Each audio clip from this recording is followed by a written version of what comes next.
Bonjour à tous et bienvenue sur notre chaîne Produits de Ouf, la série qui vous présente les articles du monde canin, leur utilité et parfois même leur danger. Aujourd'hui, je vais vous parler de la longe éducative. On vous dit tout, à quoi sert-elle et comment l'utiliser. C'est parti!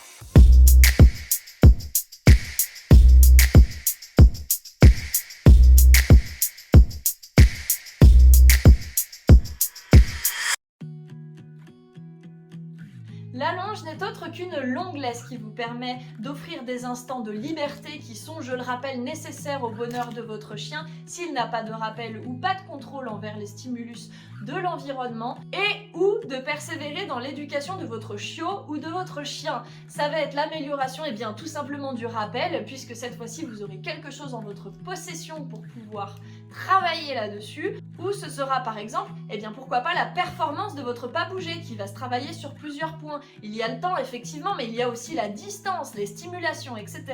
La longe vous permet d'avoir tout cela réuni en un seul outil et de pouvoir travailler dans un environnement sécurisé pour votre toutou.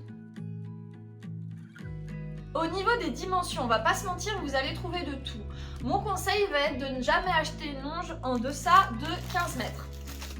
Pourquoi en deçà de 15 mètres? Comme je l'expliquais précédemment, on achète une longe en général pour offrir des instants de liberté ou de jeu à votre chien qui sont nécessaires. On va pas se mentir, en deçà de 15 mètres, si vous voulez jouer à la balle, ça va commencer à être compliqué. Vous allez courir après la longe qui est au sol, puisque généralement vous allez la laisser traîner au sol.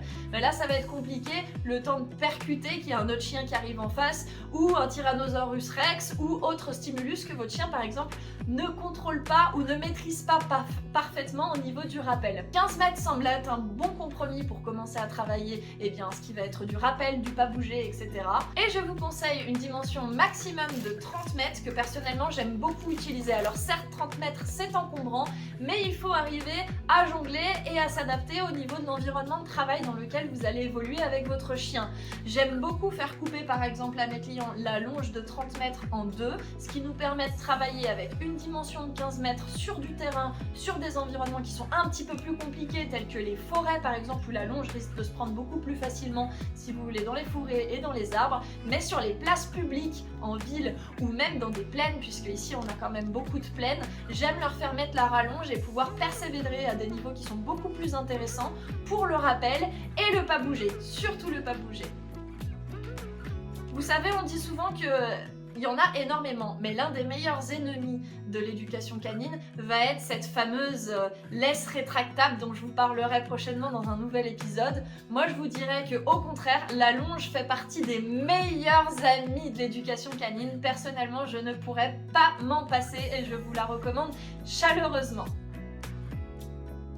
Au niveau des exercices à mettre en place avec votre chien, il y en a toute une panoplie puisque désormais vous aurez quelque chose pour pouvoir sécuriser l'environnement de travail de votre chien dans lequel il va évoluer avec vous, mais également de pouvoir contrôler un petit peu votre chien parce que sans longe, on va pas se mentir, le rappel ou le pas bouger c'est un petit peu compliqué.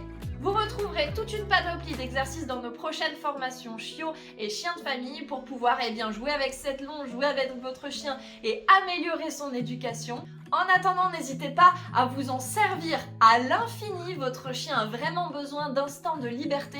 Une laisse est beaucoup trop courte pour pouvoir en profiter. Il a besoin de s'éveiller, de découvrir son environnement, de le ressentir et de pouvoir gambader avec vous dans vos aventures à gauche et à droite sans être toujours attelé à votre pied. N'oubliez pas que pour le bonheur de votre chien et son épanouissement, il est nécessaire, et cela va varier en fonction des races, d'avoir au minimum, grand minimum, 45 minutes de promenade en liberté ou semi-liberté avec la longe pour que le chien puisse s'épanouir, ressentir l'environnement et vous verrez, il ne s'en sentira que mieux dans ses pattes. Et vous aussi, je vous encourage donc à diminuer les sorties en laisse et à rallonger les sorties en longe.